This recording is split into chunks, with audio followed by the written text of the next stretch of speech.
Mamu nyina akwaba ba Dicta's kitchen. And then ya Dicta's kitchen ye ba be eye Nkrakra a ye di Aduwa na eba beye Aduwa Nkrakra. Me sha ase no ma memfa meduwa embumu. Ye de ye kantoso eso beka ho. Ye de ye carrot eso ebeka ho. Ye de nyadoa kakra ebeka ho. Ye de ye meko ebeguso. Ye de ye tomatoes eso ebeguso. Na ye de nsuo egu ho.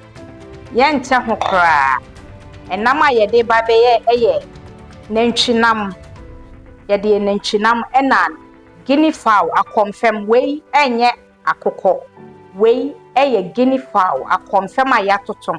Akakaduro. Mede mije na yayam aka ho.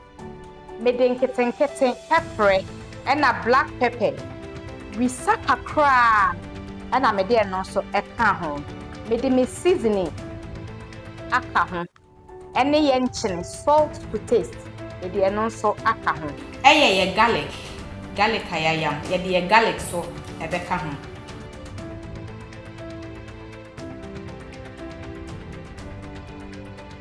Ebusiafo ye meat ne ho ache kakra. Yede tomato paste kakra ebeka ho. Yede beka ho ama emu no ache kakra ansana yede de aka atwa so. Ene ye nkrakra jai. Kitchen ha ye hwehwehwam. Entena so wo hwe nyina na oboaboa ho. Fa bi hihye so. Aduwa no na aben. Eben a sei netie.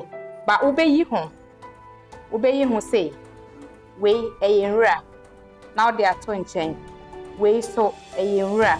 Na ode ato nchen. Obeyi eho ni nyina aben ti ni yi enye den. Aye kama. Eti we na ye behwie egum. Yede ye kantose ebeguso kwa nsusu ya. Yede ye meko, ye nyadoa, ye carrots, ene ye tomatoes. Yede ni nyina beka ho a blend it. Ene de jayo Nkrakra. Ese wanum me sone so kakra. Sa wo blender no etime efe no fiko de a ehun hia sa wo be sone so. Yan kwan na esi so fefefe. Ehuru kakra kama. Ebi aye dru no. Yede ye fish. Ebegumu. We ye dry fish. Yede egumu smoked fish. Ya oho ni nyina ho kama. We see a doctor fish. Yede doctor fish eso ebeka ho. We ye mackerel. Yede mackerel so beka ho. We ye emai sardine. We emai sardine. Ya oho ho nyina kama. Eyi emu ni nyina fine. Yede ni nyina so ebeka ho. Yede jeme ebeka ho. Ehuru kakra na ye a blend it. Ye ke more flavor ewo ye nkwan.